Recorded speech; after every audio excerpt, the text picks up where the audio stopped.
მეგობრებო, მოგესალმებით ყველას. ვიდრე დავიწყებთ დღის წესრიგით გათვალისწინებული საკითხების განხილვას, გადაწყვეტილებების მიღებას, მინდა რამდენიმე მნიშვნელოვან თემას შევეხო და კარგი ინფორმაციით მინდა დავიწყო. ვფიქრობ, გაუხარდება დედაქალაქის მოსახლეობას, რადგან მომდევნო 2021 წელი არის პრინციპულად მნიშვნელოვანი, რომ განხორციელდეს ქალაქში სხვადასხვა ტიპის პროექტები და მინდა ზუსტად დავიწყო ბიუჯეტით. თქვენ იცით, რომ თბილისის მერიამ საკრებულოში წარადგინა ბიუჯეტი, რომელიც არ იყო საბოლოო და დასრულებული, დაახლოებით თანხა იყო 840 მილიონი და გვახსოვს ყველას თუ რა მითქმა-მოთქმა მოყვა ამ თანხას, სიუჟეტები კონკრეტულ ტელევიზიებში, რომ ბიუჯეტი მცირდება, მთელი უბედურება, მიუხედავად იმისა, რომ ჩვენ განმარტებებს ვაკეთებდით, რომ ეს არის პირველადი ბიუჯეტი, როგორც ხდება ყველა წლის ბოლოს მუნიციპალიტეტი წარადგენს ბიუჯეტს და შემდეგ, რა თქმა უნდა, ხდება შესწორება, მუშაობა ბიუჯეტზე, თანხების დამატება და საბოლოო ბიუჯეტი წარადგინება საკრებულოს განსახილველად. რა თქმა უნდა, ამჯერადაც ამ ვითარებაში ვიმყოფებით, ჩვენ მთელი ამ ხნის განმავლობაში მუშაობდით ფინანსთა სამინისტროსთან, უნდა აღვნიშნო, რომ ჩართული იყო ასევე პრემიერ-მინისტრი. მინდა ვისარგებლო შემთხვევით და გიორგი გახარიას, ვანო მაჭავარიანს მადლობა გადაუხადო მხარდაჭერისთვის, თანადგომისთვის, მადლობა გადაუხადო თბილისელების გვერდში დგომისთვის, რაც შეეხება ბიუჯეტს, დაემატება 225 მილიონი. უახლოეს დღეებში გადაგზავნილი იქნება თბილისის საკრებულოში განსახილველად. ჩვენს მიერ წარდგენილი ბიუჯეტის ოდენობა იქნება 1,50 მილიონი ლარი.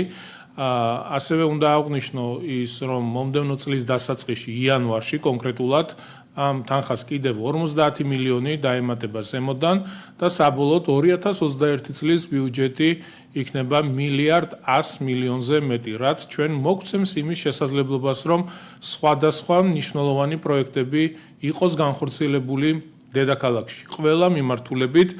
მე ხაზი მინდა გაუსვა ერთ გარემოებას, ძალიან ხშირად ხდება სპეკულაციები ამ კონკრეტულ საკითხთან დაკავშირებით და მინდა აღვნიშნო, რომ ბიუჯეტის მესამედი, 33% მიმართული იქნება სოციალური და ჯანდაცვის პროგრამების დასაფინანსებლად. ეს არის დაახლოებით 350 მილიონ ლარზე მეტი.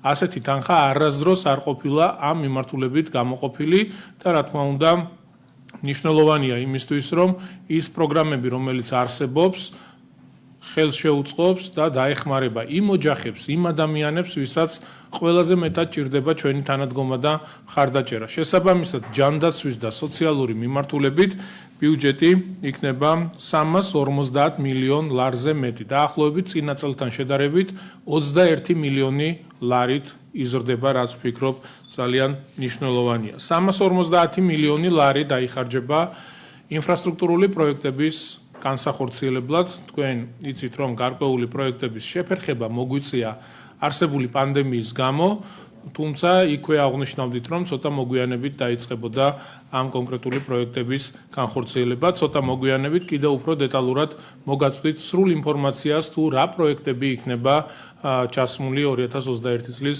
ბიუჯეტში, რომელიც უკვე იქნება განხორციელებული.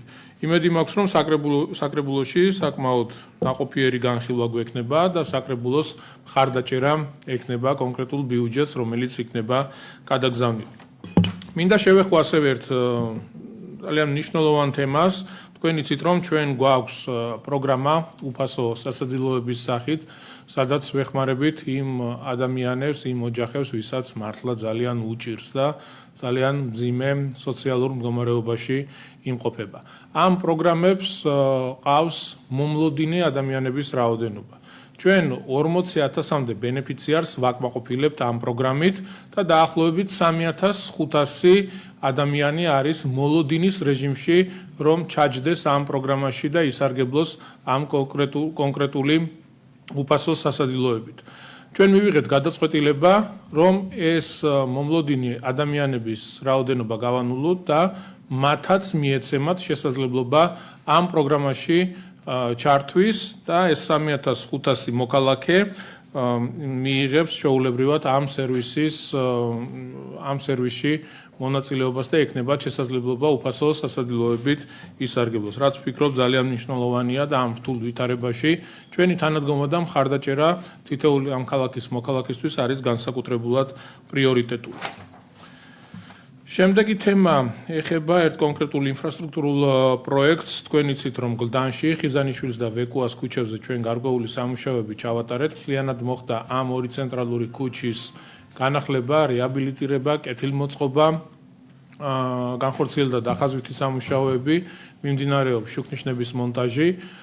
თუმცა ხიზანიშვილის ქუჩაზე იყო გარკვეული პრობლემები, ერთ კონკრეტულ მონაკვეთზე მოხდა ახლად რეაბილიტირებული ასფალტის ჩაწევა, რაც სერიოზულ პრობლემას წარმოადგენდა და მე მაშინ შიდა აუდიტის სამსახურს დავავალე, რომ განეხორციელებინა მოკვლევა თუ რა იყო ამ ყველაფრის მიზეზი.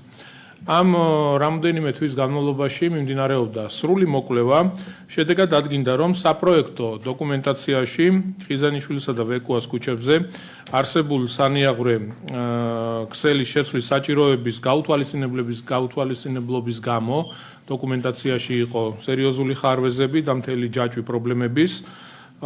თქვენ იცით, რომ ამ სამუშაოების დასრულების შემდეგ, როგორც საუბრის დასაწყისში აღნიშნე, მოხდა ერთ კონკრეტულ მონაკვეთზე გზის საფარის ჩაწევა, რაც რა თქმა უნდა პრობლემას წარმოადგენს და დაახლოებით 85,000 ლარით დაზარალდა დედაქალაქის ბიუჯეტი. რა თქმა უნდა, აღნიშნულ საკითხს ყურადღების გარეშე ვერ დავტოვებდით. ვლინდება სავარაუდო სისხლის სამართლის დანაშაული ამ მოკვლევის შედეგად და რა თქმა უნდა, ეს საკითხი გადაეგზავნება გენერალურ პროკურატურას შემდეგი მოკვლევისთვის და გამოძიებისთვის. შემდეგი თემა ეხება გლდანში კონკრეტულ ინფრასტრუქტურულ სამუშაოებს, ეს არის კეცხოველის ქუჩაზე სანიაღვრე ქსელის მოწყობა. თქვენ იცით, რომ ძლიერი წვიმების დროს სერიოზულ პრობლემას წარმოადგენს სანიაღვრე ქსელი და მთელი დატვირთვა მოდის ამ ორ ცენტრალურ ქუჩაზე, ხიზანიშვილზე და ვეკუაზე. ჩვენ გვაქვს პრობლემა, რომ ეს ქუჩები, რომელიც უერთდება ამ ორ ცენტრალურ ქუჩას, არც ერთ ქუჩაზე არ არსებობს სანიაღვრე სისტემა, რომელიც სერიოზულ პრობლემას წარმოადგენს და პირდაპირ გზაზე მოედინება ეს დაგროვილი წყლები. რა ხდება კორპუსების ეზოებში, ამაზე აღარ გავაგრძელებ საუბარს, ფოტოებიც გაჩვენეთ. და ნახეთ წვიმის დროს თუ რამდენად მძიმე სურათი არის.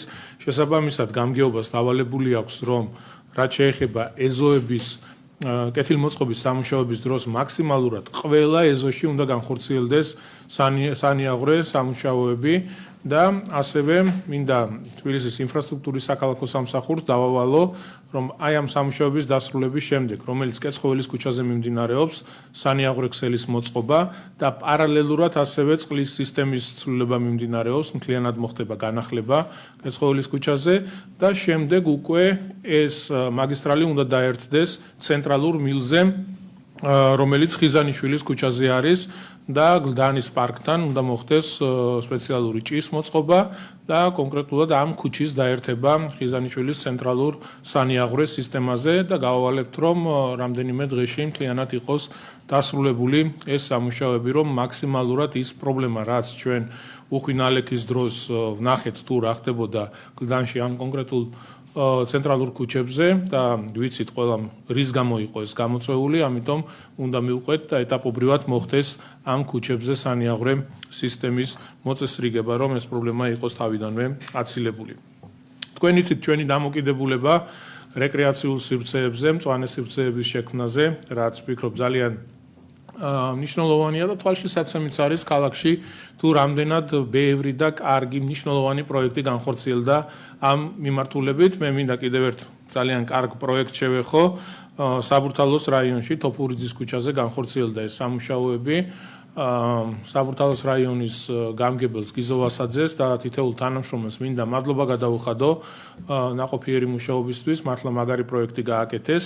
აქ დაახლოებით 7000 კვადრატზე იყო სივრცე, რომელიც იყო ძალიან ცუდ მდგომარეობაში და მოსახლეობის თხოვნაც იყო, რომ მომხდარიყო კეთილმოწყობა, განახლება, როგორც ეს სხვადასხვა რაიონებში გაკეთდა გლდანში, საბურთალოს სხვადასხვა უბნებში, ვარკეთილში, ვაკეში, ძალიან ბევრი კარგი პროექტი იქნა განხორციელებული და ეხლა გაჩვენებთ თუ რა სამუშაოები იქნა ჩატარებული. ეს იყო არსებული რეალობა, თუ რა მდგომარეობაში იმყოფებოდა ეს კონკრეტული სივრცე, რომელიც ძალიან ცუდ მდგომარეობაში იყო, პირდაპირ რო ვთქვათ, და ამ სამუშაოების ჩატარების შემდეგ გამოიყურება აი ასე. ძალიან ლამაზი პროექტი გამოვიდა. ამ სამუშაოების ფარგლებში დამონტაჟდა ატრაქციონები ბავშვებისთვის, მოეწყო ასევე ფიტნეს ზონა, სადაც ადამიანებს აქვთ შესაძლებლობა ჩამოვიდნენ, ივარჯიშონ, ასევე საფეხმავლო ბილიკი გაკეთდა, ლედსანათები, განთავსდა სხვადასხვა სახის ინვენტარი, მათ შორის იაპონური სტილის საჭრდილოები, მოეწყო აუზი, რომელიც დანგრეული და გაუბედურებული იყო და ასევე განთავსდა საფეხმავლო ხიდი ამ აუზზე, რომელიც ძალიან ლამაზი გამოვიდა, განათებული არის, ახალი ხემსცენარეები დაირგო და მართლაც მსიამოვნებს, რომ ქალაქში ამდენი რეკრეაციული სივრცის სარეაბილიტაციო სამუშაოები და ასევე ახალი პროექტები იქმნება. ჩვენ რა თქმა უნდა ამ მიმართულებით მუშაობას გავაგრძელებთ.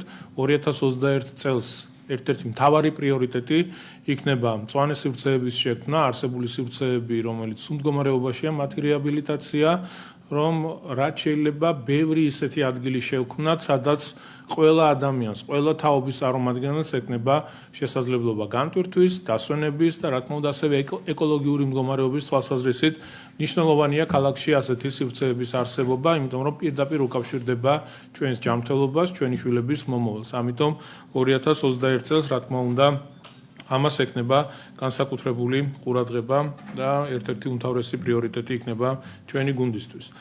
და ბოლოს მე მინდა მადლობა გადაუხადო ჩვენი გუნდის წარმომადგენლებს, კალბატონ მაია ბითაძეს, ჩემი მოადგილე, იცით რომ პარლამენტში გააგრძელებს მოღვაწეობას. მაია პირველივე დღიდან, რაც ჩვენ შეუდექით მუშაობას, დაწყებული საარჩევნო პროგრამიდან ჩართული იყო და მისი ძალიან დიდი დამსახურებაა ის, რომ დღეს ქალაქი ძალიან ლამაზდება, ბევრი მწვანე სივრცე იქნება, რაც სასიცოცხლოდ მნიშვნელოვანია ჩვენი ქალაქისთვის, მისი უშუალო ჩართულობით შემუშავდა არაერთი სტრატეგიული მნიშვნელობის დოკუმენტი გარემოს დაცვის, ტრანსპორტის მიმართულებით და მისი ძალისხმევით ჩვენი ქალაქი, როგორც გითხარით, დღეს კიდევ უფრო მეტად ლამაზი და გამწვანებულია. ჩემთვის პირადად რა თქმა უნდა გულდასაწყვეტია, როდესაც ასეთი ძლიერი პროფესიონალი ადამიანი გვტოვებს, თუმცა ის მეორე მიმართულებით უფრო ასევე საჭირო, მნიშვნელოვანი მიმართულებით გააგრძელებს მუშაობას საქართველოს პარლამენტში და დარწმუნებული ვარ, იქედან ახალი კანონპროექტების მიღებით გვერდში დაუდგება დედაქალაქს და ერთად გავაგრძელებთ მუშაობას იმ მნიშვნელოვან საკითხებზე, რომელიც ძალიან ჭირდება ჩვენს ქალაქს. ჩვენ ბევრი რეფორმა გვაქვს დასაწყები, ბევრი მნიშვნელოვანი ცვლილებები არის განსახორციელებელი საკანონმდებლო მიმართულებით და მაიას ჩართულობა ამ მიმართულებით იქნება ძალიან მნიშვნელოვანი. კიდევ ერთხელ ძალიან დიდი მადლობა მინდა გადაუხადო და მინდა უსურვო წარმატებები. ასევე მინდა ქალბატონ ირმა ზავრადაშვილს გადაუხადო ძალიან დიდი მადლობა, რომელიც წლების განმავლობაში დიდუბის გამგეობას ხელმძღვანელობდა და რა თქმა უნდა ძალიან სასიამოვნოა, როდესაც ჩვეულებრივ რიგით ადამიანებს ხვდები დიდუბეში და გამგებელს, გამგებლის თანამშრომლებს მადლობას უხდიან გაწეული შრომისთვის, საქმიანობისთვის. რა თქმა უნდა ძალიან სასიამოვნოა და მინდა ქალბატონ ირმას წარმატებები უსურვო, ისიც საქართველოს პარლამენტში გააგრძელებს მოღვაწეობას და დარწმუნებული ვარ იქედან მისი ჩართულობით, მისი მხარდაჭერით ძალიან ბევრი კარგი საქმე გაკეთდება ქალაქის მიმართულებით და საკანონმდებლო მიმართულებით. ეს იყო ძირითადი საკითხები, რაც მინდოდა მეთქვა, ეხლა შეგვიძლია გადავიდეთ დღის წესრიგით გათვალისწინებულ თემებზე.